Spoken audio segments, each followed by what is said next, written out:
Hi, everybody. Howie Mandel here. This is Howie Mandel Does Stuff. And who are you? Jacqueline Schultz, your daughter and co-host. Just because I talk fast doesn't mean you have to talk fast, too. Okay.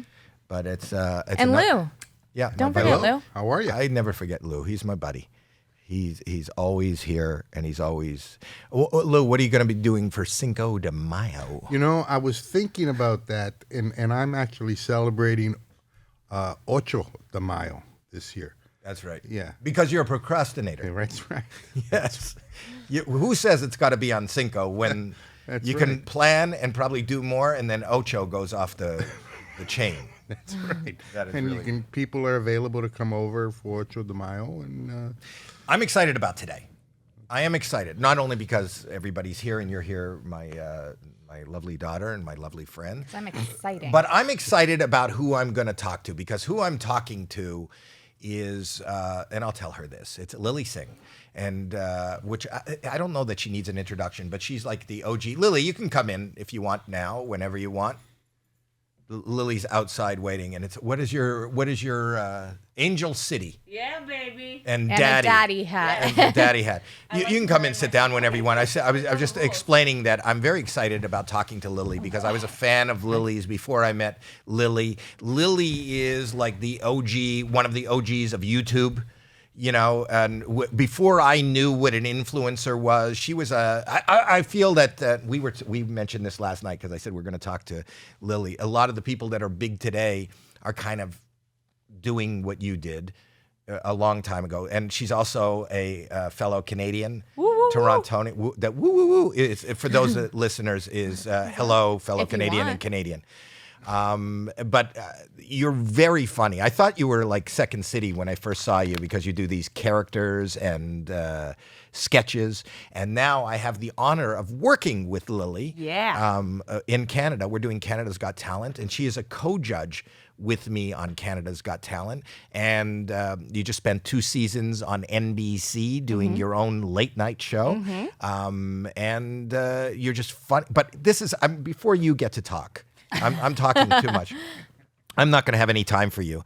But I just want to sing your praises because I was a fan of your humor on YouTube and all the things you did. And then I got to know you just a little bit. And what blew me away was you're so much more than just a funny YouTuber who accumulated. What is your YouTube numbers now? I mean, just it's like 3 billion. It's not. It's whatever. 3 billion. But such an advocate, such a smart person as far as promoting her culture and her gender. You know, such a great spokesperson for women, for the Indian culture or East Asian culture, for incredibly charitable, promoting and mental health advocate. And you just blew me away. And I said to you, and it's not because I said this, but I said to you, you know, we were talking one night before we actually taped, and I said, you should do a TED Talk. Have you ever done a TED Talk? And she said, no, I've never done a TED Talk. And then I guess a month ago, I was online, and there is Lilly doing a TED Talk. You know, but there's something to be said. If you haven't seen it, go check it out, Lily's TED Talk. But you know, they don't ask everybody to do TED Talks. Have you ever done a TED Talk? No, I've never been asked.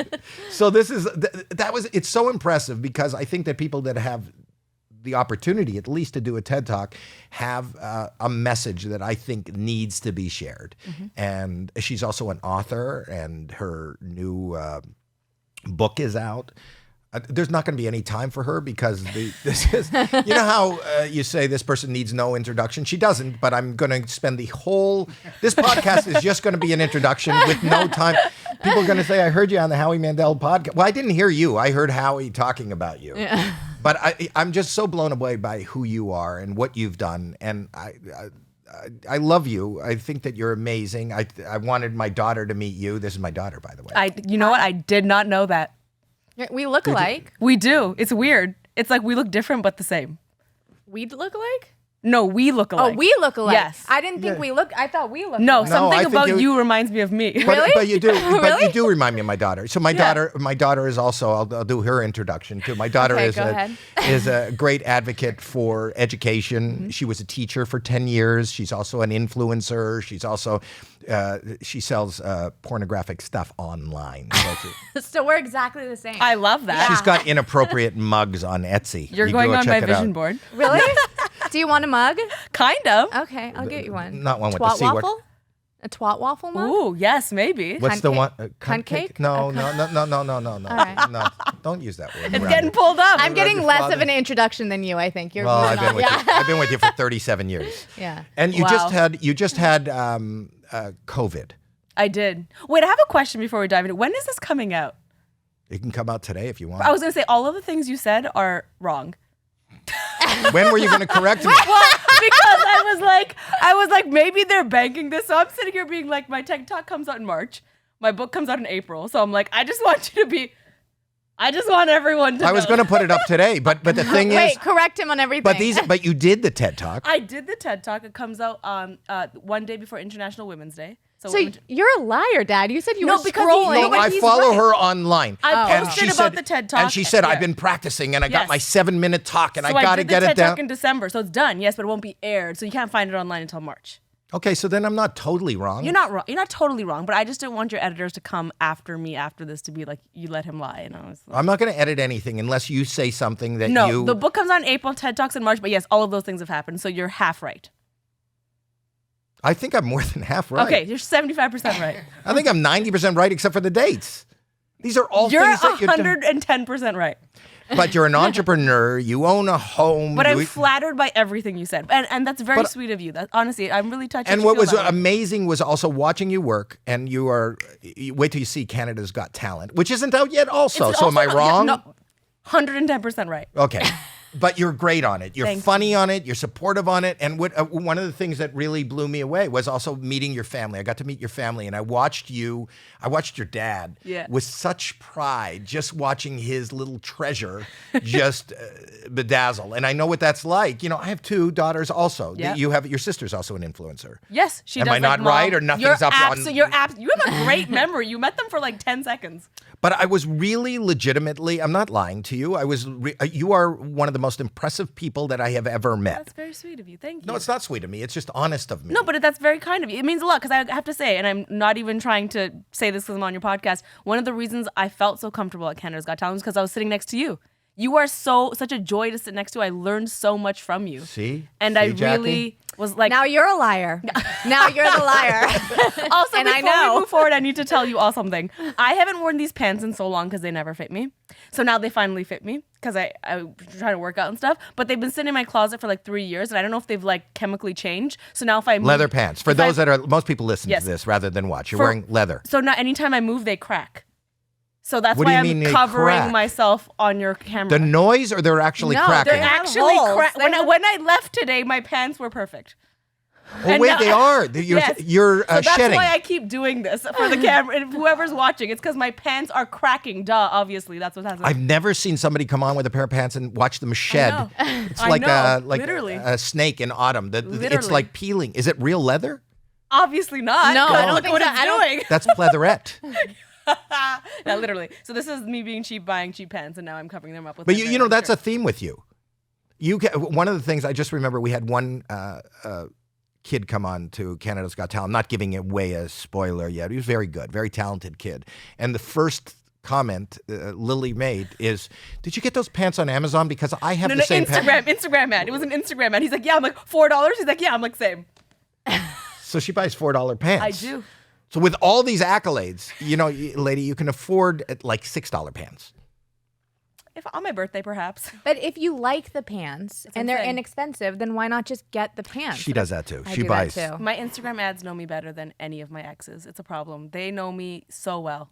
You talk about exes. Are you with anybody right now as we speak? You know, Howie, I'm going to swerve that question because the internet need not get involved in my personal relationships. I won't That ask means you. yes, though. That's a yes. That's a yes. Yeah, or because does if it you mean said that no- I'm so single and crying, but I want people to think I'm in a relationship? It could go both ways. Because there could be other options, and Here's you the- want to keep those options open. Here's the thing about relationships is I have shared so much of my life online. I vlogged for so many years. I did videos twice a week. So much of me, my family's out there. I have made a very active decision to decide that there's some things in my life, no matter what they are, how exciting, how sad, they will just not be shared because I need some things to myself.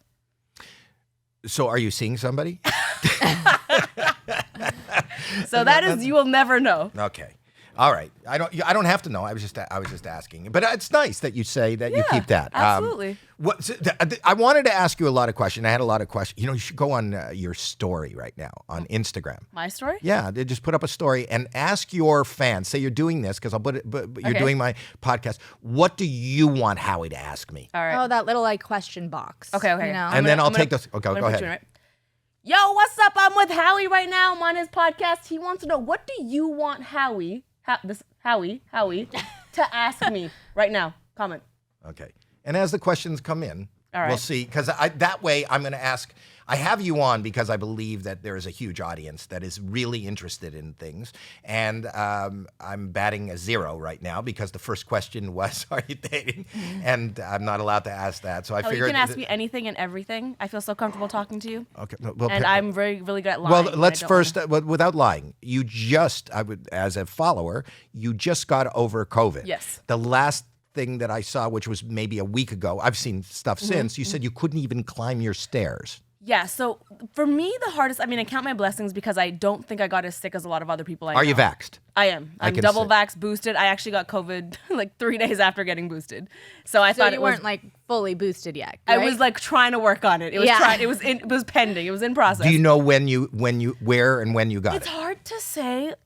I did go to a basketball game, so that could have been it. I felt like I was pretty cautious, but Like at SoFi, at a Laker game? yeah, a Lakers game. Okay. So I could have been there. I feel like I was careful, but I also like had a drink or two, so I did take my mask off. Or Were you 7. sitting amongst the crowd? Were you I on the was. floor? I was. Did you I have a was. suite? No, I was on the floor. You were on the floor. So you I had buy $4 pants so I can afford courtside tickets, Howie. right. So you had 15,000 people breathing down at you. Possibly, and the players right there had, Were you wearing a mask? I was, except for when I was drinking or eating something. So it did Were come you off. drinking and eating a lot? I had like 2 drinks and some Swedish fish, So My dad swears by sitting in the nosebleed section because then no one is breathing on you. I did that before COVID. I used Yeah, to, even in at the movie theaters. theaters. I Really? the last row because I don't want anybody coughing in my direction. But or doesn't air rise? heat rises? But then isn't breath hot? It cools off as soon as it's out of your mouth. Does it? But like it propels forward. COVID doesn't go up.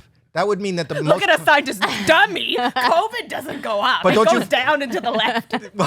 Hasn't everybody become a doctor since 100%, COVID? yeah. Well, I'll tell you how it spread. Yeah. Everybody knows. You know sure. why I'm not taking the vaccine? Yep. Not enough study for me. You know what it is for Indian people? WhatsApp. They're all doctors on WhatsApp. Indian people love WhatsApp. So all the articles, all the diagnoses are going down on WhatsApp. They're all Real- just mass text getting forwarded. That's a cultural thing more than. 100. If I know one of my videos is really successful, if some Indian person has ripped it and put it onto WhatsApp, and now they're sending each other WhatsApp messages. Really? Yes. My life goal is to figure out how to monetize WhatsApp. I kid you not. Is it unmonetizable? Yeah, because it's just a messaging platform. It's not like. But anyways, I digress. But knowing that it's got those kind of numbers, if somebody wanted you to sponsor something, if somebody came in and they wanted an integration, yes. for you to tell them, I'll pay you this for my Yes. product, you could put it on WhatsApp. I want you to message it I on will WhatsApp. sell my soul for WhatsApp. So Hear it loud and clear. You've right now. made money on WhatsApp, though. No, you can't. It's just a messaging platform. No, but you can get somebody to integrate, to go, oh, I haven't had my whatever that It's drink like is today. text, though, Yeah, it's just Dad. text. Like, But you're saying enough people share it. Yeah, but through just text. Like imagine how you forward like a text, like, hey, check out this thing I saw, check out this GIF. It's like that. Yeah. Yeah. Me and your daughter are gonna break this down for you. Through No, but but you're your saying daughter's face right now. is because he priceless. doesn't actually understand. Have you ever been on WhatsApp? Do No. you know what it is? He doesn't know what it is. I'm on MySpace right now, and I find that MySpace. and Friendster. I'm on 2 different Napster, LimeWire. I don't know that one. You don't know LimeWire? You don't know LimeWire? I don't know LimeWire. Really? That's an old one like Napster too. It is. Napster was the music app Yeah, where but people so were So is ripping off. LimeWire. The first song I ever downloaded on Napster, check this out, kids, dial-up internet, took 6 hours. Aaliyah, Try Again, vividly remember. And did you get a virus? Yes, Yeah. And then she died in a plane crash. I know. It's very sad. That was a very dark turn you took there, but yes. What? That is- Like, I'm just trying to show you that I know stuff. yeah, you knew who Aaliyah was. R.I.P. baby girl. Good. But I feel like I've digressed several places here. Yes, so I think I got it at the game. I got COVID. For me, the toughest part of COVID was the fatigue. The fatigue is the worst. Did you have fever? I had a fever for one day. It wasn't too bad, but it was more so like I would sleep for 10 hours and I would wake up and I'd instantly need a nap. I think one day I literally slept for like 19 hours straight because if I got up to like go to the bathroom or like go up the stairs, I'd be so winded as if I just ran a marathon. I'd have to sleep all over again. Do you feel perfect today? I do feel perfect. So you have all your energy back? I do. Now I feel like I'm so immune because I got the vax, I got the booster, I got everything. When you got sick, did you get that Regeneron stuff? The who? Regeneron. What the hell's that? So I got, I don't know if I'm allowed to say this, but my, Alex, can I say this? Alex? God bless your editors, man. No, there's not going to be any editing. We're It's not just going to his edit. son. It's just Is it his a bad son. thing to say? Alex is his son. That's my son. That's my brother. That's my brother. He produces this. Was the COVID lady like your aunt? No, he He's got, actually my best friend. I love this. yeah. Who are you? From Toronto. Actually?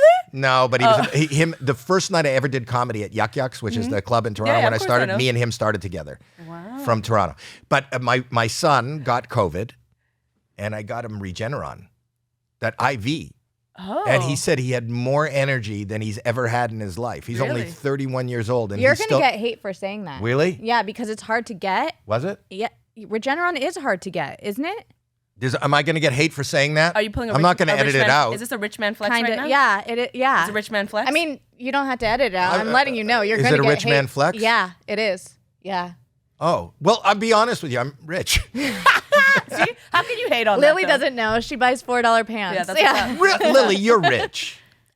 Rich, you own a home. I know what your numbers are. There's no way you have those Instagram numbers. I feel like and you're not. rich is subjective, first of all. Someone might think I'm rich and someone else might think you might think I'm poor. Howie, you know what I mean? I think you're rich. But thank you. Okay, thank you. I'm going to say thank you. I don't know why. You That's make. weird. No, But- I didn't give you any money. This you're doing for free. I am. But you make millions of dollars. Well, let me tell you this. I recently did an Instagram post that I felt very strongly about, and it was actually a picture from me at the Lakers game, and it was talking about how I think someone that looks like me needs to get better at flexing. And sometimes I think I'm too humble, and I feel like it's in my DNA to always downplay my accomplishments and downplay my life. And so that post was all about, no, I think people are not used to seeing someone like me courtside, and they make What that do you mean, obvious. like you? A woman and a woman of color. Like I talked about how when I went to Bora Bora, another guest at the resort kept making a joke every day I saw her, being like, "Oh my God, I thought you were an employee here. I keep forgetting you're not an employee here." And she kept saying that to me over and over Did you again. find that funny? No. No. But she said it every day. And she thought it was so funny. And I was like, you just are not used to seeing someone that looks like me at this very fancy, expensive resort because no one else does look like me here. And so I've just made it a point to sometimes, flex. So I will answer your question, Howie. Yes, I am. I've done very well. I could be considered rich, yes. And I think No, you are rich. I am You make a rich. lot of money. And here's the Yes. key. But it's not like you're given that money. It's Fair. that you made that money. You know, you started off, this is a kid with a dream, you know, a Toronto kid who is you're kind of an oddball girl in the sense that, you know, she loved wrestling. Yes. And she would stand in line for hours just to meet wrestlers that your came to town. memory is so impressive. Oh no, I love your story. And if you're listening and you're an old person like me, you probably didn't know before it was Lilly Singh. She was Superwoman online. And then wasn't it The Rock? You finally met your dream, and The Rock, who is also a fan, and called you over from across the room. You got to meet. Your dreams are coming true. Your dreams aren't coming true. You're chasing your dreams, and you're making dreams happen. And whether it's somebody that looks like you, whether it's somebody that's your gender, I think you are an inspiration for people. If you have a dream, go for it. A lot of people have dreams, but they do nothing about it. I You know what? I love that a lot. I love standing for that more than anything else, to be honest. I love standing for that hard work and determination and just like a strong vision. So I just did this video where I actually put my vision board in the shower. I don't know if you saw. This is a real thing. This is not a joke. Last year, I felt like I'm a very big on vision boards, and I didn't see it enough because it was in the back of my closet somewhere I didn't really see every day. So I was like, 2022, I put it in my shower. You know, that's scary because now it's in the shower, you're taking a shower, and all your little notes and things like that are running in the water, and you don't know what they are. No, she's rich. She has a really big shower where it's all the way on It's the on other the side. outside of a glass shower, so I can see Okay. it from the inside. So But really, the but point there's is- sometimes you get soap in your eyes and you can't see your vision board. You know what? These are all valid things, but I also have a squeegee now also in the shower, so I See? can squeegee. Oh, the you're going to glass. get so much hate. She has a squeegee in her shower. But I look at it every day, or every-ish day when I shower, and I look at it and I'm like, huh. Wait. Now You yeah. don't shower every day? Howie, I'm sorry to tell you. I did shower before I came here. Don't worry. Good. I But got- you don't I got shower the every email, You're not I like signed the Ashton thing. Kutcher. I mean, listen, sometimes you miss a shower. It's not the end of the world, right? You don't bathe every day. I try to bathe every day, but there Women- may be a day I don't. Women actually aren't supposed to wash their hair every day. It's not good for your hair. Yes. Although, you know what? I did say that to someone so matter-of-factly the other day, and they looked me right in the eye and they said, that's a myth. Look it up.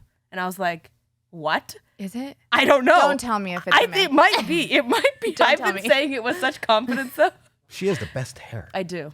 Because she doesn't shower every day. You're That's flexing why. your hair. Yeah. flexing. I do. I'll flex Your my hair. Your hair flexing to a bald guy. I have no regrets about that because I will flex my hair all day long. You see her hair, and you see what they look at that hair. Wow. It is nice hair. Wow. So during Canada's Got Talent, my head hurt so much because they put my hair in a high ponytail, and not a lot of people can understand that pain. My hair is No, very, I very know heavy. it. I know it. Yeah, you know it. But I kept a comb in every commercial break, or every time I took a break, and I would lift my ponytail up and leave the comb in my head. And then Howie made fun of me, and he taped a comb to his head to look like me. See what I did? Yeah. And Funny, Dad. so much, those shenanigans and so much more will be, I bet people are going, I can't wait to see this show. Tune in, baby. Oh my Tune God. in. Are you serious? Howie Mandel taped a comb to his head? He's a nut. But I feel like we have a good dynamic on the show. I mean, all the judges are great, but sitting next to you, I feel like we have a lot of fun. We do. Yeah. We do. We have any questions come in on your story? Let me check right now. Okay. All right.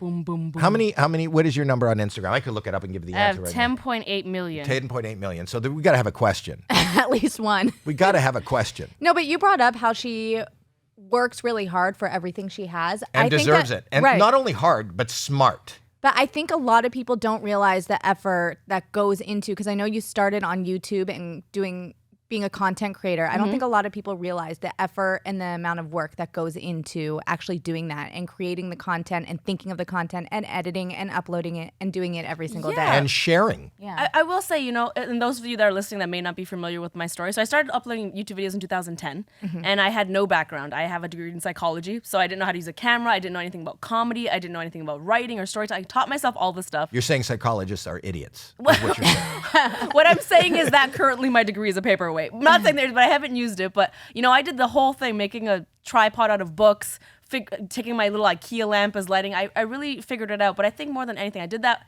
and moved to LA in 2015. Me and Howie talk about this a lot. The painful decision of having to move from Toronto to LA.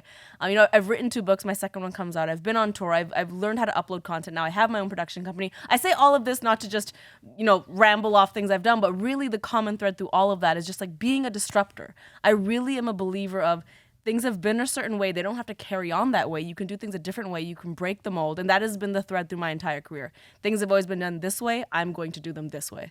Do you think that's the problem with YouTube now is there's no one really that is a disruptor? Like everyone's just creating stuff that's already been done. Like there's hundreds of people that are doing the same things over and over again. Well, all over listen, I YouTube. think the thing is that the beauty of YouTube is that even if you're doing the same thing as someone else, you're still doing it in your way. So you might still find a niche that's like, oh, but you're doing it as like someone who does makeup this way or as this person. So I agree that it can all feel the same. It is still a little unique. But what I would say is that still you will find when in years to come, there will be disruptors coming out of that space too. Eventually there's going to be someone that's like, I'm going to do this makeup tutorial in a way you've never seen I was thinking before. of doing makeup tutorials just using a drone It might have been done. from a distance. Oh, Just interesting. screaming up into the sky. I'm now putting on eyeliner.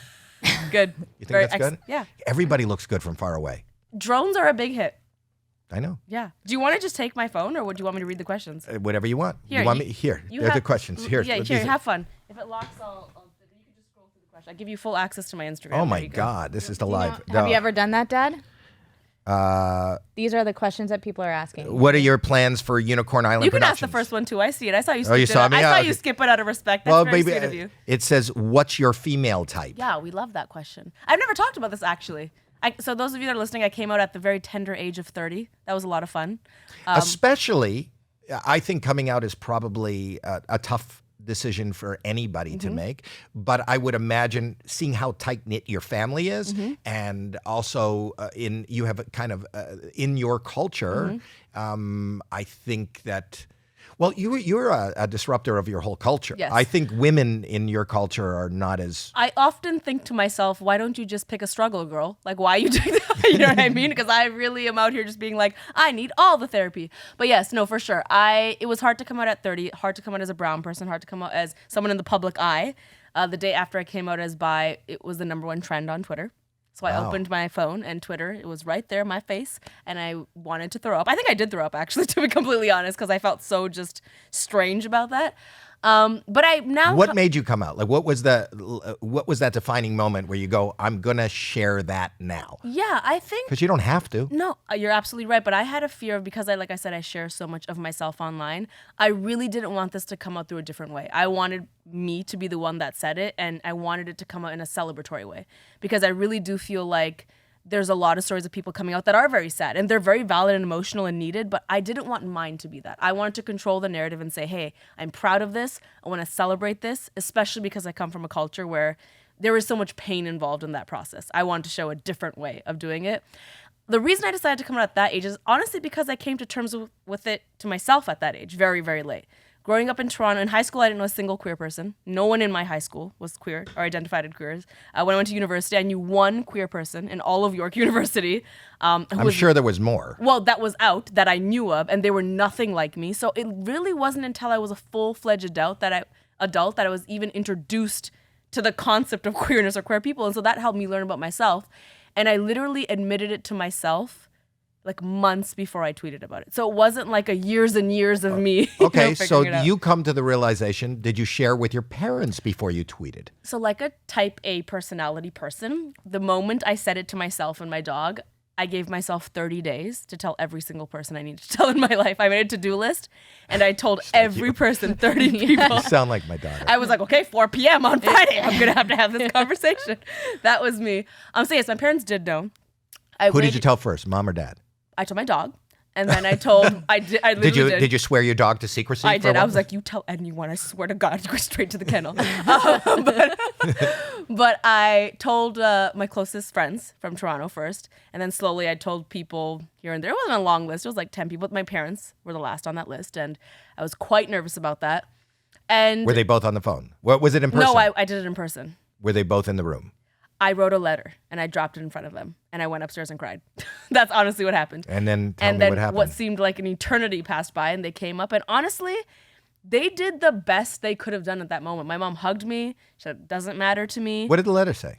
The letter, oh my God, I don't even remember. But I'll tell you the funny thing about the letter is I was at my parents' house, and the only printer in the whole house is my dad's printer. So I had to put the letter on his computer, save it on his hard drive, use his printer to print it, then wipe his hard drive. What font does one use? Times New Roman. You keep it basic. Okay. You keep it basic, something they understand. There was already so many new concepts in this letter, how we don't need the font to be another one.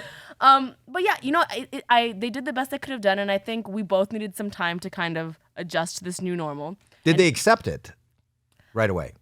Accept is not the right word. They did accept it because I'm their daughter, and they made it abundantly clear that they love me no matter what. That's just wonderful. Did they understand this concept? Honestly, not completely. And did you understand the concept? That's what I'm saying. And I think in that moment, if I'm being really honest, I actually write about this in my book. I write about this very honestly. I think one of the obstacles of that time and why I had so much turmoil after is I instantly expected perfection from everyone I told. I think I was so vulnerable that I wanted my parents to say every textbook right thing. I wanted them to understand right away, and that was never going to happen.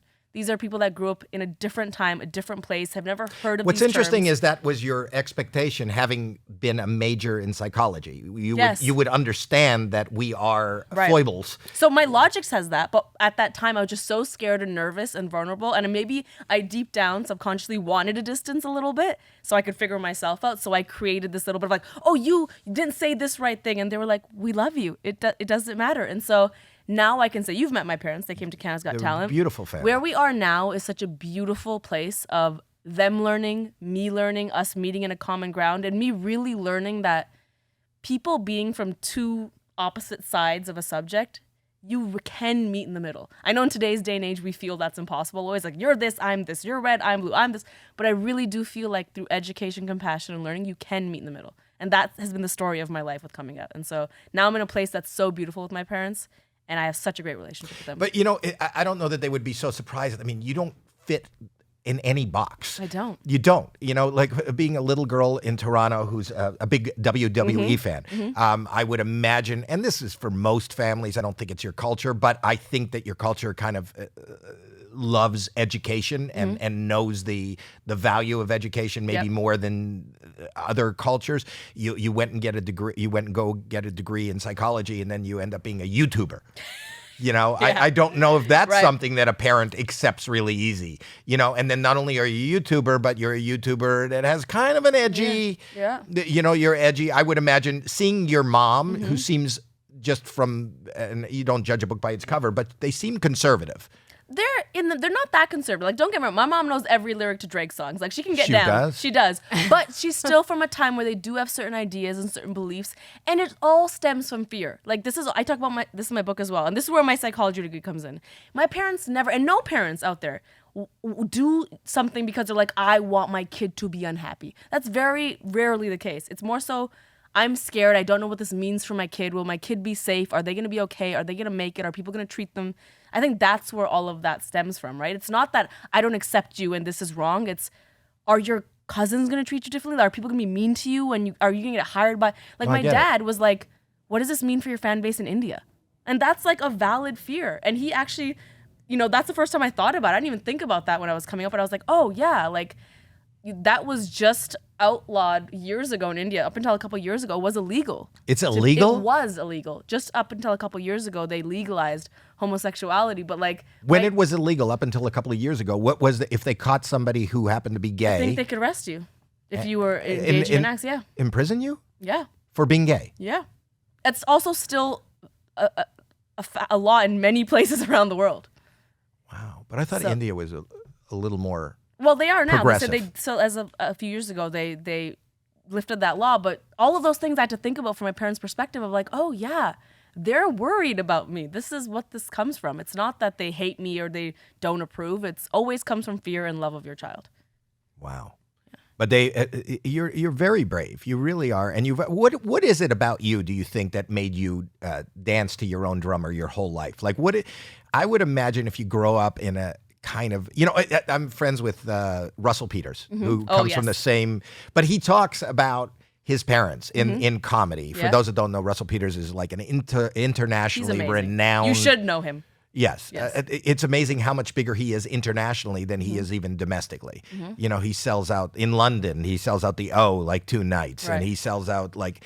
But when I remember from his like first specials is him talking about having Indian parents and how they, you know, versus white parents, domestic, where kids could be disrespectful, and they are, you know, they're calling their parents by their first names, or they're doing, and how it was really funny, and I think he got a huge audience because I think domestic or white parents aren't as, which I believe. I believe that in these cultures, whether it's East Asian, whether it's, you know, in other cultures, people demand more respect than the white kid kind of gave their parents, right? And in that way, they were more on top of it. I don't know what the right word is, but for you as a female in your to even just say, I'm not going to use my credentials that I got educated for, and I'm going to be a YouTuber, and I'm going to act funny, and I'm going to be outrageous.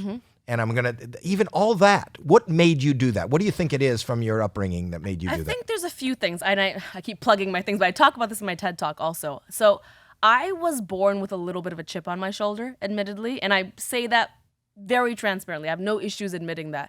When I was born, I was the second daughter to my mother, and we're part of an Indian family, like you mentioned, and my mom's in-laws, so my grandparents, my great-grandparents, were not thrilled about a second daughter. You know, of course, in Indian culture, you want a son. A son is believed to carry on the family name. And so my mom was told that if you have a second daughter, like, don't phone home about it. So from the moment I was born, a second daughter to my older sister, I was a disappointment. Like my grandparents and great-grandparents didn't find out for 2-3 weeks after that because my mom didn't call them. The fact that, well, why do you know that? Because my mom told me. And because and also the reason she told me is because in my adult life, I met my grandfather that lived in India only once in my adult life. And he apologized to me. I met him the day after I announced my first world tour. And I announced it in India, and we made the flight and the 8-hour drive to Punjab, and I met him for the first time in my adult life, and he apologized to me. And he said, I was wrong. I thought that having a daughter would be a disappointment, and you've done what no one else in the family could have done. And this is like an 80-something-year-old Indian man. Wow. That's a big thing for him to say. You know what I mean? It's hard for that person to change and see a new perspective. And so I was born with that chip on my shoulder to always prove myself, always prove a point, always prove that, like, I don't care if I was born, however I was born, I can do anything I set my mind out to. But you would think that fuel would say, then I want to be the best image of what they would love and they would want, which is not, and it turns out to be, but it isn't the person that goes and does comedy on YouTube. I'm going to be the doctor. I'm going to get married and have kids. And I'm going to, like, I would think that that's where, like, what made you go, you created a path. I think it's because I was never what they wanted to begin with. So why would I try to mold myself into that image of the most acceptable version of myself for them? I was like, you never wanted this to begin with. I will be everything I want to be, even if it's exact. And maybe that's like a little bit of the stubbornness in me is at every turn, I kind of do the unexpected thing to I feel like my parents can be shocked by nothing now. I feel like they're like, you have just across the board. And she's kind of the opposite of her sister. Her sister is also an influencer. Her sister is a mommy vlogger, like you, Jacqueline. Yeah. How many kids? Three kids. 3 boys. But yeah, I just feel like so that's one factor. I feel like I was born with that chip on my shoulder. I also, to be very honest, I have a personality trait, and I don't know if it comes from seeing my parents hustle as immigrants and seeing them have multiple jobs and figure it all out. But I will say, without a doubt, I'll put all my money on the fact that I am a relentlessly hard worker. That working hard on something does not scare me. I will do anything and everything to succeed at something I want to succeed at. And I don't think even the people that don't like me, the hate comments I get might be, you're not funny, I don't think you're hot. I've never, ever had a person say to me, you are lazy or a slacker. And you know what? That's the message. I believe that anybody can achieve whatever it is they need. You know, it's like that Rolling Stone song. You don't always get what you want, but you get what you need. Mm-hmm. If you have the need, the difference between the person that gets it and the person that doesn't is the person that doesn't gave up, that gave up. You know, the only difference between Elon Musk and anybody sitting here is he did that and we didn't. That's what he needed. That was his passion. I think we all have the capacity. And to watch you work and to watch what you're doing and who you're inspiring. And also you're in an arena that gives you so much fucking slapback. You know, yes, horrible. And I feel internet. bad. You know, as you do remind me of my dog. She does remind. He working did say with her this to me every day. I said that. I said you remind me of Jackie. Yeah. And I talked to her about this too because she's doing influence. People are mean, and people are. I actually stopped doing my YouTube channel because of that. Because I was featuring my kids, and then after I saw a lot of comments and stuff, I was like, never mind. I'm not going to put my kids on the internet anymore, and I changed my mind. Oh, thank you. But that was, I mean, I take it to heart, all the comments and all the negativity that comes from being on the internet. Right. I always say my job is a lot of hustle, but then also 90% psychological. Yeah. But it's also like you were talking about when we were talking, you talked about one night or one day, there's and I'm not familiar with what I'm talking about, but there's a political issue in India about farmers or something. Yep. And you put yourself forward and did something about that or spoke about it online. But there's a contention of people, there are people that don't know you did that. And not only don't know that you did that, they don't have to know when you do good, but we're crucifying you for not doing anything. Right. And this is a tough thing, especially when you're a minority like me. And I say minority in the sense of there's not many people in the public eye that have the platform I do that would know about these causes. It's tough. Time and time again, I get DMs about why aren't you talking about this cause? Why aren't you solving this? How could you not talk about this war? What about this? And listen, I'm not saying those causes are not valid. They're so valid, but I think we all need to understand that one person cannot stand for everything. It's also impossible for someone to have the mental capacity to try to understand every issue in the world and try to stand for every issue in the world. The story I was telling you about was, so there was one of the largest protests in human history was the farmer protest in India. I didn't post about it right away because behind the scenes I was learning about it and I was actually doing the reading and trying to understand what was happening instead of just kind of jumping on and retweeting. And so once I learned and I understood my point of view, I posted about it, and I posted about it multiple times. And it's almost comedic what happened. I got tagged in a post of someone that screenshot my profile, and they said, Lilly is such a sellout, she hasn't spoken about the farmers once. And in their screenshot of my profile are all of my posts where I talk about the farmers. And in my bio, it says donate to the farmers here. So the person didn't even bother to look at my profile. They just screenshot it and posted it and called me up. And did people buy into It was what one that of person many, saw? one of many. I'm sure they did. But that hurt you. Of course it hurts me. It hurts me because I'll tell you why it hurts me, like truthfully, very vulnerably, is because I actually really care about my culture and I actually really care about people and causes. And I feel like the people that are doing a disservice where they're making the topic about let's cancel Lilly as opposed to let's learn about this subject, I feel like they're actually harming those causes. I feel like you're distracting people with cancel culture and distracting people with all these things that don't matter. What matters is learning about the farmers and what they stand for. You're making it about let's cancel Lilly because she didn't do exactly what we wanted her to do. You know, it's actually a disservice to those causes. What is going on with the farmers? I don't know that cause. So it's still going on. The farmers are, there's been a series of bills that the government was trying to pass, but they actually just repealed, that change how farmers would be able to sell their produce, and it would hurt a lot of the farmers. So a lot of the farmers are from Punjab, which is a state my family's from in India. And so they protested and they marched to Delhi and they protested and they were mistreated on a lot of instances. And there's a history of Punjabi Sikh people being mistreated in India, and that's factual. That is what it is. And so there's a lot of tension in India between the Sikhs and everybody else, and it's a tough space to be in, and especially because I did grow up with Bollywood and I did grow up with India at large, and I also grew up with Punjabi culture. So I always feel a little bit like I don't know how to navigate that space, but like any human, I'm trying my best and I'm trying to learn and I'm trying to be authentic to myself and my lived experiences. But the issue is when an individual sitting at home is like, Lilly did not represent my exact lived experiences. Yeah, but most people are just angry people. And how do they? And I think that social media, even though that's how you and most of us are making a living, is the ruin of this world. It really is. As much as we can make a living, and that's where success comes from, it's also it's kind of. The algorithms are changing people's minds about things and misinforming It's also, social media is beautiful, but it lacks some very needed things. It lacks context. Right. You need context to have a conversation. It lacks that. Oh, let me grab this one thing someone said and now make it turn into something else. It lacks the importance of intention. So the internet believes that your intention does not matter. You made a mistake. I don't care what your intention was. You made a mistake and we're never going to forgive you for that mistake. Whereas in real life, Howie, if you make a mistake, I go, oh, well, you know what? I think Howie just didn't know how to say that, but I believe his intention was actually to learn about it. And so I'm going to help him learn about this. That's how you make progress. The internet doesn't want any of that. They want perfection. They don't want education. They don't want intention. And the ugly is clickbait. Yeah. So they even, let's go find another question on here. Oh, we didn't even answer that first question also. Oh, My what type is your of girl female type? type is... Yes. Honestly, I really like girls that don't play any type of game. If you had fun on a date, tell me you had fun on a date. And if you think... It doesn't go for everybody. No, I feel like girls especially have that magic power. And I'm going to say this, and I might get hate for this, but I'm saying it anyways. I feel like, in my experience, guys play the game a little bit more than girls. And so for girls, I really want not that game. I think guys have a little bit of the I need to prove myself and prove that I'm manly and prove this. And But you don't think everybody, men, women, children, anybody even on the internet, has a game. There's a game.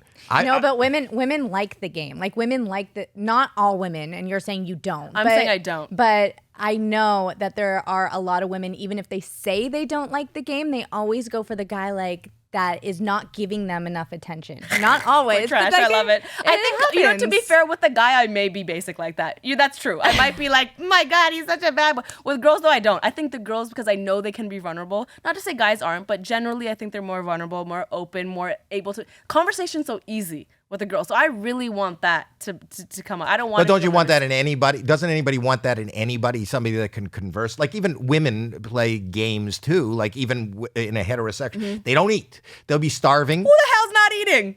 That's not me. No, but that's just one of many games. I think that's an old school thing where you take them out and they. But just, so I've heard my son. My son is single and dating. Okay. Okay. Alex. Okay. Where you at, Alex?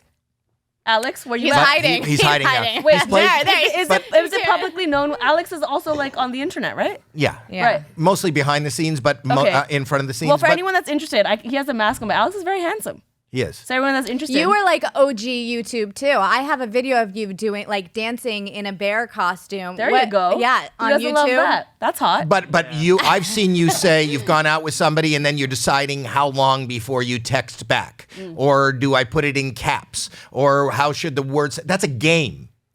Yeah, I mean, it's definitely like I'm not gonna say something like, "Oh, we should do something Thursday night" or whatever, and then you don't get a response. You're not gonna send something back like a question mark or something right away. You just have to be Why? careful. If you're You see, that's what I'm saying. Is I don't know if I'm just old now and I don't have time and I just like honest communication. I would.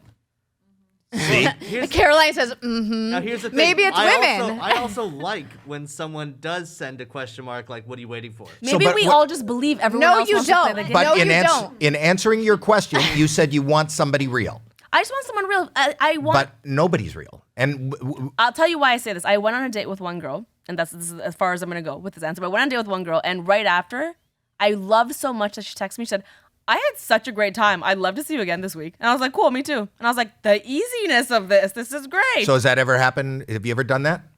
Yeah, I'm just saying that sometimes if I write a message like that and I'm not getting a response right away, like I have to assume that someone might be busy or something like that. And You told me that there was this one girl that you didn't know whether or not you should pursue because she was texting like right after you sent her a text. oh my god, you're getting Like, she was called out texting you hard here back. by I your don't quite sister. remember what you're referring to. I'll tell you later. No, I remember what you're. I think I know. I think it's the one that you kind of said. I set you up with her. Your whole family's Okay, ruthless. But I here's love the thing. The issue with that was not that she sent it back right away. It's that we were actually here filming, and then she sent a few, and she goes, "Look, if you're playing some sort of game, like I'm not into it, Bitch. And I was like, can't I not respond because I'm busy doing something? That's a little cray. That's a little Okay. cray. Yeah. All right, fine. So it's whatever. a little different. Okay, so you answered the question. You want somebody real. What's Yeah. the next question? All right, let me open this. All right, here we go. That's a good question. Yeah. You saw me try to avoid it. and Yeah, you were- I was saw trying- you, and I was like, you know what? No, it's okay. You can. I appreciate you trying to do that, though. Well, I thought I want you to be comfortable. I appreciate that, Howie. Yeah. Plans for As Unicorn comfortable Island. as one can be Yes. showing up at a podcast with your pants ripping off. I know. Also, against the sofa, they're like. So it's like also that. You know what I'm saying? I'm not even going to say what that was. You Yeah. want to tell people who are listening what that was? Obviously, I farted. Okay, so You know you could put those in jars and make money. I've heard. We had the girl. You're not the first person that's pitched this to me, honestly. There's a girl. We had a girl on. Stephanie. For real? Yeah. She makes $100,000 a week jarring her farts. $1,000 per jar. Are you for real? Yeah. It is on the internet. You should check out the internet. You'd love it. First, I was gonna say it's ridiculous, but that's the price tag that would make me change my mind. Really? But there's a lot of thought goes into it. Howie knows this. We'll do anything for money. I would. Yeah, exactly. Plans for Unicorn Island Productions. I'll quickly answer this. So I started a production company called Unicorn Island Productions a few years ago, and it's all about telling stories that highlight underrepresented voices. So everything's about either South Asian people, queer people, women, and so we have a bunch of like TV shows, movies, and stuff we're working on. We have a few projects at Netflix, a few at YouTube. That's super fun. And this year I think is the year it'll really pop off, and you'll see some of those on screen. I believe it. I believe that whatever Lilly says she's going to do gets done. And I talk to people every day that say they're doing this and they're doing that and they don't come to fruition. Out of most people that I talk to, I really believe this stuff is going to happen. What's the next question? Thank you. All of these are so ratchet. Oh, give me the most ratchet question. Okay. Those are your followers, not mine. Yeah, I'm shocked. Like, how dare you? Okay, I'm going to tell you the order. This is the range we got. Plans for Unicorn Island Productions. Next question, top or bottom? That's the question. Does that work with women I too? honestly think I should know this answer, but I don't. Isn't it like, is there a top and a bottom with two women? Yeah. Isn't Is it? there though? Yeah. I don't think always. No. I think there is. Obviously. I don't. I'll I say feel one like word. I should Scissors. know this. That's what I'm saying. I feel like I should really Scissors. know the Do answer. you know what to this. scissors are? I know what scissors are. I think it's So time we is had there to a talk. that's what I'm saying. Is there a top and bottom there? I don't. This Ask is great. Lou. Ask Lou. Lou, move the mic near you. Do you think Lily's a top or a bottom? I'm just learning so much about everything. We haven't learned anything. We know the question. and I was playing Scrabble the other night, and I got 42 points with the word queer. Not. Oh, wow. You're welcome. You're welcome. All right. Well, that's it. We did that. That teaches us that. That's that. This is a strange question. Do you say tummy more than belly or stomach? But why Yeah. does that even come up in a conversation? I don't even know. I have no do. idea. I do. I do. Because of my kids. Yeah. Well, Jeremy has no, Jeremy, who's our editor and everything. Jeremy, your dad bought you a T-shirt, and what did the T-shirt say? This is a rough and tumble guy who is you can't see him, but the T-shirt you were wearing the other day that you said your father got you for Christmas. What did it say on it? It says tummy ache survivor, and it's got a guy leaning over holding himself. Nice. Tummy ache survivor. Did a lot of ladies stop you on the street and go, "Oh my God, that guy's a tummy ache survivor"? Just Lily. Lily. I would. That is the type of thing I would do. I'd be like that. Okay, here's a question for both of us. What's it like being a judge? I'll give my novice answer first. I feel like you have much more experience with this. Go ahead. I don't know if I told you this, but I think because I've been on stage so often in terms of being the performer, I know what that feels like of being so nervous and wanting something so bad. So I feel like I find myself being so empathetic towards them, and sometimes I struggled to be critical, and then I got better sitting next to you because I was like, oh, he's critical as hell, so then I got a little better. Thank you. But I You got actually... meaner. You got meaner as the I years don't went think on. I'm mean. Am are. I mean? You're a little mean. You're a little Yeah. mean. You're a little mean. I'm mean? But it's necessary because sometimes... Don't judge. Because sometimes I'm a little soft. I won't lie. And I told myself I'm going to get better at that because I have so much... I just feel for them so much. And I actually... Are you saying I don't? That's exactly what I'm saying. And also, I feel like before we went out there, I actually used to meditate and send them love.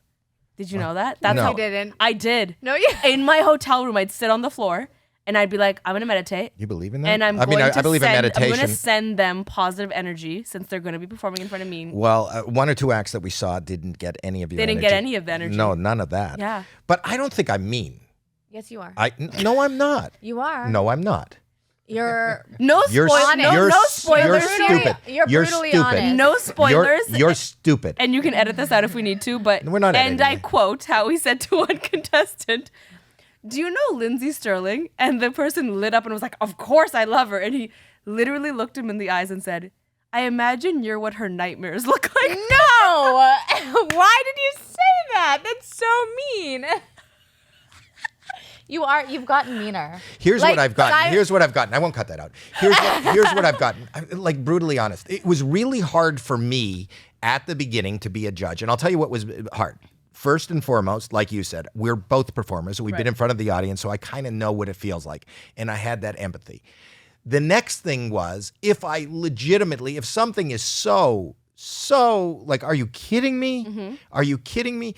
It was really hard for me to say that because when we started on America's Got Talent, we used to travel. Yeah. And so I'd be in Dallas, and this person would be at Dallas's own so-and-so. So if you said anything that wasn't positive, you'd get booed. And I wasn't used to, I wanted the audience to like me. Right. And they like when you go, you are going all the way, they'll always applaud. And then it was about, and then I thought, and then I started watching and I said, most people are going to hate me for being honest, but I got to say what I'm thinking. And I think I do something, I think it's my obligation, and I think I'm being paid for being honest. And I do remember that person. And I thought that person was kidding. I thought that was just, come on. I don't think they were. Oh. You also like the ridiculous acts. Like you will put. But there's through- a thin line between ridiculous and just what Yeah. the fuck are you But doing? you know what I love sitting beside Howie the most is when a stand-up comic comes out, Howie lights up. He's whispering to me, "Oh, this is great. This is hard." Like he's having Because I think we're time of his life. underappreciated. I agree. I think that You will people, never say anything bad and be mean to a No, stand-up. because I think being able to show up and stand on that spot, and here's the thing. If you go to an amateur night at any comedy club, you will see people say sometimes it's cringeworthy. Nobody is there under their own fruition. Somebody is there because one person at a dinner or something said, "You're so funny. You should be a comedian."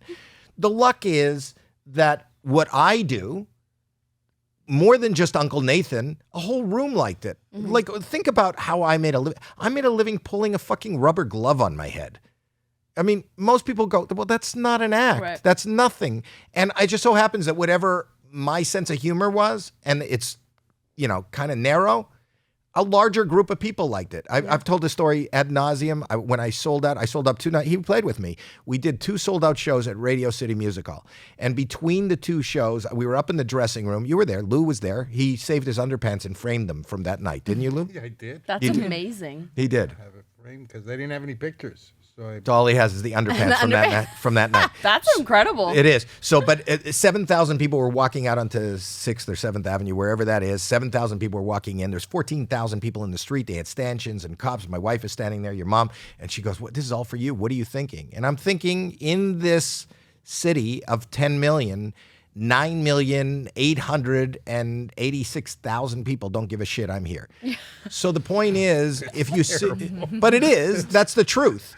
And as many people if I'm seeing somebody, even if they're terrible, the fact that you're willing to go out there, that's a verbal tightrope, a personal tightrope.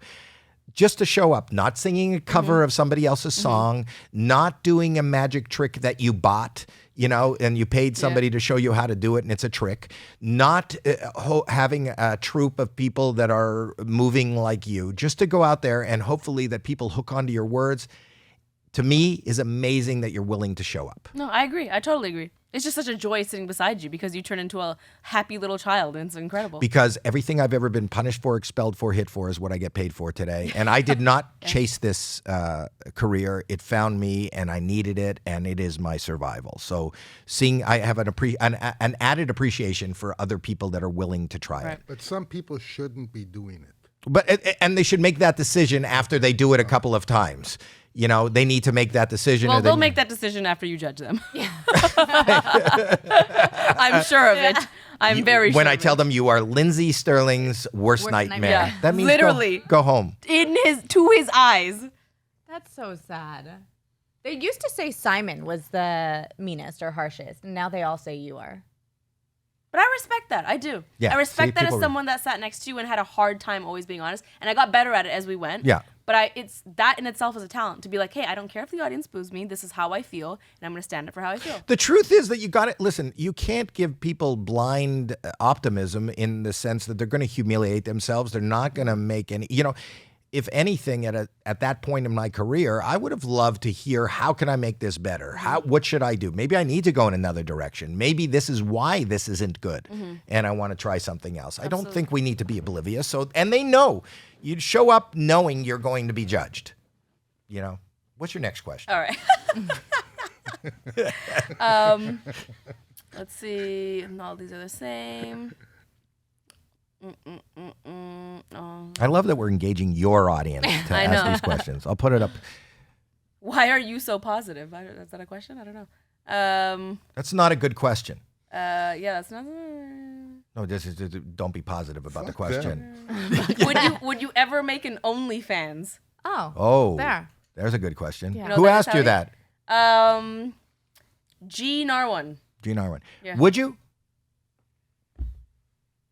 I wouldn't solely because I have so many other things to do. I have nothing. You're just too busy. I have nothing against OnlyFans. Well, here's the thing. I think so. OnlyFans, for those that don't know, it's got the connotation of being, light porn and whatever. But ultimately, it's a great piece of business in the sense that you said you have 10 million or 11 million followers on Instagram. So whatever you post, those 11 million people have access to.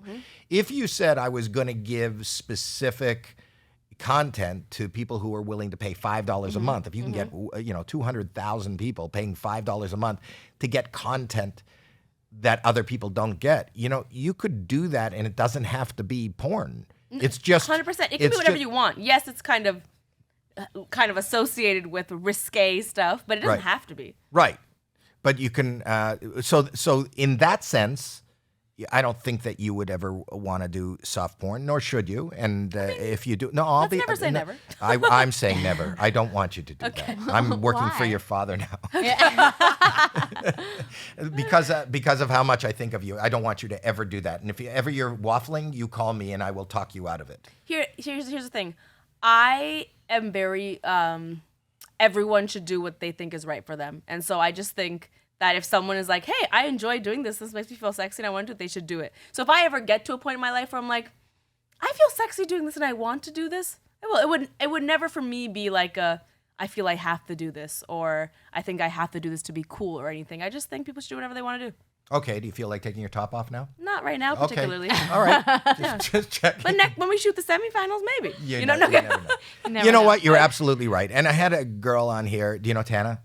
I do. I did respect her, and she's making $1 million a month Wow. on that. That's And, the thing, to each their own, man. If that's what you know, floats your boat. and the opposite of you, she came from no family, no support, and has found a way and seems to be okay with the way that she has found to make a living. To get, I actually really respected her and her own decisions. They may not be morally right for you or Right. for my daughter Right. or for anybody else, but I do respect what she did. I completely agree with you, Howie. I think we're similar in the sense that, like, I can meet someone and I might not agree with everything they do or say, but I really do respect in people when they know who they are and they're okay with who they are. And they that's who can, Tana was. And they can look at themselves Is. in the mirror and be like, I know exactly who I am and no one can tell me who I am, and I know exactly what I'm doing and why I'm doing it.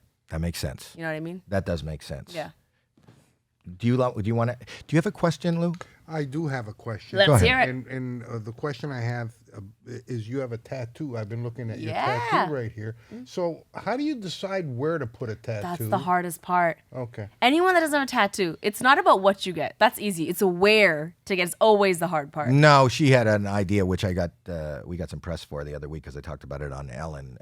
She wanted a tattoo of a camel. on my toe. That's amazing. I Right. See, if really she want would have it. put I still want but if it. she would have put the camel on her neck, I understand, went but that's conceptually needs to be there. But I think any other tattoo that doesn't need to be in a specific spot. I What is like your you, by the way. What is your tattoo? My tattoo is IVIVI, which is Roman numerals for 416. Which is Toronto, Toronto's the area code. So no matter where I go in the world, I have a little bit of peace of home. So I'm a very big Canadian in this way. Howie, I don't know if you know, my dog's name is also Scarborough. I did not know Yeah, that. his name is Scarborough. So I try to keep the Canadianness with me everywhere I go. Wow. So that's what that is. The Are Are you 416 American? Did you get your citizenship? Absolutely not. No? I'm not a traitor like your dad. Okay. I'm dual. You traitor. When it comes So to here's No, that when is it a comes thing. to citizenship, we have a lot in common. When it comes to citizenship, I'm bi. Yeah, great, perfect. I love that. No, I am a still Canadian citizen, and I would want it to be that way for as long as humanly possible, unless for some reason I get forced. I always say the only day I would ever consider getting an American citizenship or even dual, and this is the only day, is if Dwayne "The Rock" Johnson tries to run for president. That is the only day I You would would be like, vote for him. I need to give him my vote. I need She to loves. change my citizenship. They're mutual fans of each other. Yes. He has given her. I was in the midst of the story before. He's given her career advice. He's the one that told her to drop the Superwoman. Yes, right? You correct. want to? Yes. So I remember having a heart to heart with Dwayne. And he said, "Hey, you're never gonna own Superwoman. You're never gonna get to control that name. You should go by Lilly." Whereas he does own The Rock. He left the WWE and he does own that name. Oh, it's not WWE because he was called The Rock. Didn't they? They didn't own it. Well, when he exited that deal, he maintained ownership of The Rock. Wow. So he can still use The Rock. I'm never gonna get ownership of Superwoman. It is an existing DC, trademark, and so. No, I know what that's like because when I left my mom's vagina, Yeah. I own Howie. 100%. Yes. Same thing, exactly. But that's why I started to call myself Lilly, because of him. And because that's what your parents named you. No, it's because The Rock told me to start calling just myself because of The Lilly. Rock. Is your name Lily? It is. It is. That's what your parents gave you. My sister English? named me. Really? There was a girl in her class she thought was pretty called Lily, so I was based. So you don't? Do you have an names- Indian name? Is No, Lily? it's Lily. Oh wow, that's Yeah, great. it's not Lil Preet, it's not Lil D, it's Lily. That's great. And my sister's name is Tina. Is it Lily or is it Lillian? It's Lily. It's Lily. It's literally Lily. You should ask her 4 more times. Yeah. What is your name? It's Lily. Lilly Singh. Yeah, I don't have a middle name either. It's just Lilly Singh. You don't have a middle name. No. Wow. Yeah. Very easy. Very Hard-hitting basic. questions. Yeah, I know. That's why I was asking her fans to ask questions because apparently questioning is not my strong suit. This is why you have a podcast. Do you have a podcast? I don't. You should You're have the one. Thank you. You're the one that doesn't have it. Yeah, it's always been on my to-do list. I gotta have a podcast when I find something I really want to commit to and I want to talk about. You wouldn't talk. I think you should have a podcast. Thank you. We would love to produce. You should come here and do Oh my God, podcasts. yeah. We do. Wait, do you live here or do you live in She Canada? lives I live here. here. Oh, okay. How is your? Well, talk about. You should have a podcast, Mm-hmm. and I'm telling you, you talking is very inspirational, and Thank you you. talking about and taking questions from your people. Oh, you have another tattoo. That's a heart. I have lots of tattoos. Oh, okay. How many Yeah. tattoos do you have? I have 1, 2, 3, 4, 5, 6, 6-ish. You don't regret any? No, I want to get more. I actually want to. The next time I get a tattoo. See, here's the thing. the first time you get a tattoo, you're like, oh my God, I'm permanently staining my butt. You forget about it. You know how people get tattoo stickers are like, I'm going to get this word and it's going to inspire me every day when I look at it? It's a lie. You're going to forget it's there. You forget it's there. Not if it's the name of a significant other and then you have to change that. That's a bigger thing. But like, for example, I got this heart on my hand and I was like, I'm gonna look at it. It's always gonna remind me to give a helping hand and be kind. You know how many times I've been a douchebag with this tattoo on my hand? So many times, okay? So you forget about it. And so the next time I get a tattoo, I'm gonna be way less precious. I'm gonna be like, yeah, throw one on here, throw one on here. It's just fun. I can't stop thinking about two people that I know. Like, I know that Heidi had seal on her hand but got it removed. There's a little pieces of it left. And then Nick Cannon. There's little pieces of seal. Well, it had some stars and stuff. There's a little, and then Nick Cannon had Mariah on the back, and boy, he covered. Oof. Yeah. Oof. Whoa. Oof. And now it's like I can't find Mariah anymore, but there's birds and. Because you can like go over it with other stuff and turn it into something That's else. what he did. Yeah. I always find that fascinating. 100%. That people, the changing of it, not the removal of it, but Kyle, would you ever take my brother's name off of your leg? Kyle has Absolutely no way. No, he has my brother's name. Actually? Yeah. Kyle. After only like a month of being friends. Give or take a Yeah. couple See, days. that's my kind of person. I'm down with that too. It's just expression. Have fun. Do your what thing. he'll do for a friend is unbelievable. We won't talk about that right now, but there are things he's done for friends that are unbelievable. Do you have a tattoo, Lou? No, I don't. But you were talking about a to-do list, and Jackie was talking about a to-do list. I just finished a book called How to Turn Your To-Do List into To-Do List. Wow. Wow. When you finished everything to do, Yeah. ta-da. Yeah. I love that. We're looking forward to that. You get that tatted. Oh yeah. No, but you know what? On it's this to-do list book. He hasn't finished it yet. Okay, right, got it. Understood. And the book is not out for a while. Writing a There's book no is hard. plan. Let me tell you, I know. There's a list of things that I'm still Is it your working. first book? Yes. Okay, I was gonna say they say. I think did you say this to me actually? Until you tell me what it Okay. is, I'm not I can't. sure. I can't answer that Because question. it's a smart thing. It's probably not I me. might just, Not you, I might not just be him. attributing it to you, to be honest. Someone said to me, most people have one book in them, but 2 books is really. So I'm releasing my second book. No, the thing I always say is people have at least 4 pamphlets in them. Okay. I need to shout out whoever is doing this screen work. Who is it? It's phenomenal. Caroline. Caroline. So can they see this? Can the audience see this? Is this just Yes. for us? Is this for us? No, they'll see it. This is incredible. They'll see it. This is incredible What's production. incredible? Yes. It's incredible. Well, we don't. It's just a we don't- screen and she Googles. But she's doing it so timely based on Wow, what I'm Caroline. saying. Caroline. Caroline. Hey, well, we're- thank you, very Caroline. impressed. Wow, I'm very But impressed. thank you. Anyways, yes, Be a Triangle, my second book, and I'm saying I said this after my first book, but I'm saying this for sure now. I'm not writing another book. Wait, Do what you is actually- a all for me. triangle? Do you actually explain to her what it is? So Be a Triangle is through writing this book, and I think a lot of people went through this during the pandemic, I had to take an honest look at myself and my life and like why sometimes I don't get just sad, but I get dysfunctional and I get very lost in life. Even though I do seem quite put together, there are some times where I get quite lost. And I think it's because I have no direction in life, to be honest. Like I'm being very honest. If I have a good day or a bad day, I have nowhere to return to spiritually. I put accolades and heartbreak and all this stuff on top of one another and I pile it up and I make my identity out of those things. But I have no like North Star. I never did that work as a kid. And I think a lot of it has to do with like I never talked about mental health as a kid. I never learned about this stuff at school. And so I think as an adult, I've had to do a lot of that work to just decide of like, who do I want to be? Who do I want to be? And who do I want to believe in? And what's the thing that I go home to every day that I really return to? And so this book is about being a triangle because a triangle is the strongest shape in the world.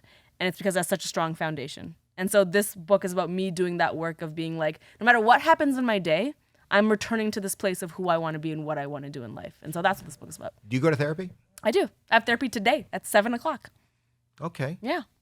Wow. You are a real. Why are you laughing at that? No follow-up questions. Like, Well, okay. there isn't a follow-up. I just but think it's that you true, take and care of yourself. I do, And and- I'm a proponent of mental health. No, and that's I know what I this. talk And about. Howie, I didn't always take care of myself. I'll be honest. I didn't always We take care of don't myself. always. Yeah. And you say you have no direction. I don't believe in direction. I believe you're here. Mm-hmm. There's no place to go. The only thing that actually exists is now. But I would You know- argue that's a direction. That's a belief that you have in you, right? Do you believe you're here now? I do. Okay, so you're here now. Yeah. You have a perception of where you came from and what happened yesterday or what even happened 15 minutes ago.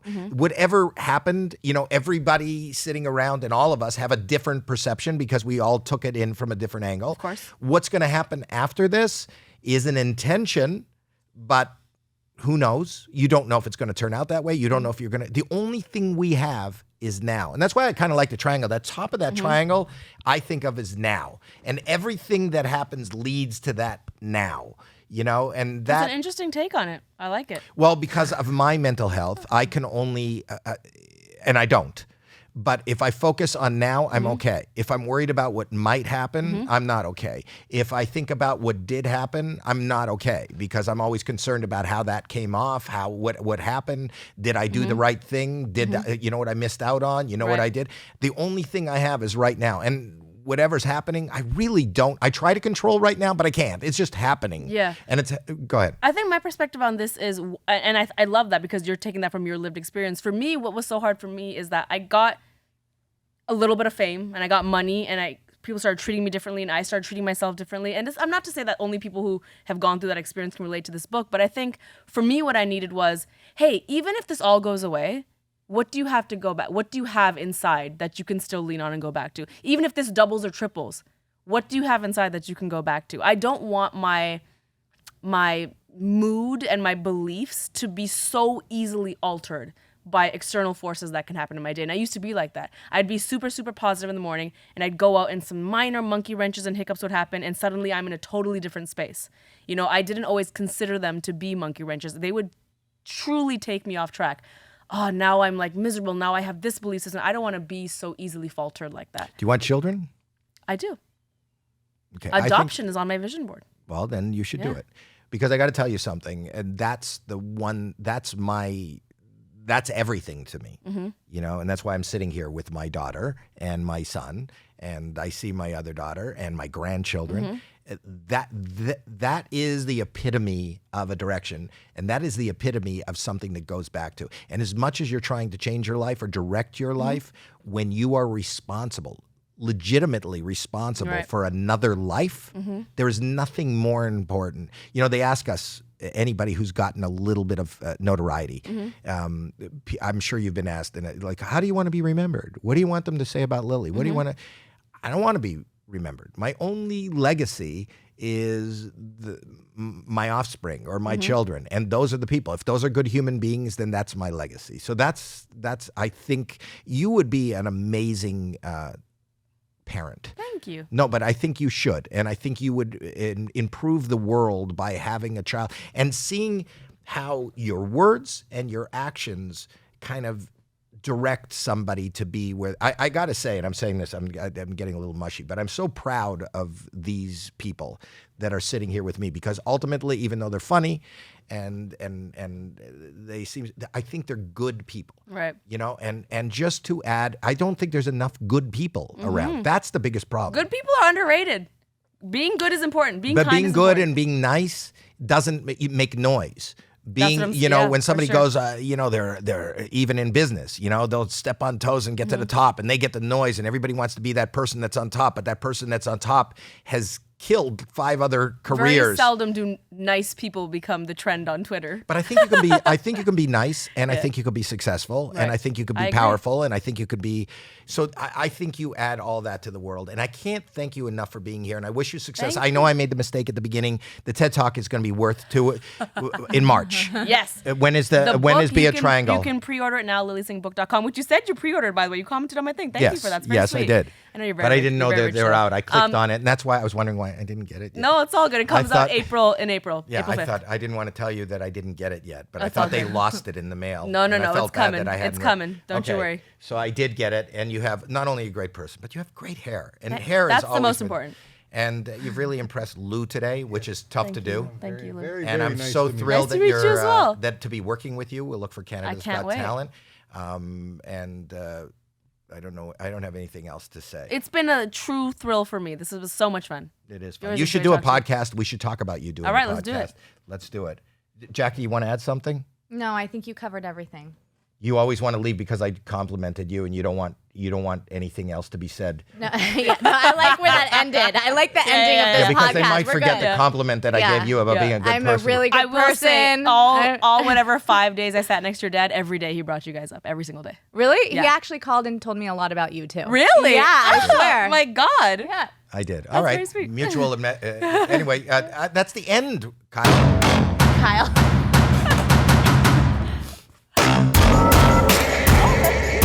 I love it. It's so fun. Yeah. We do a lot of podcasts. That's very fun.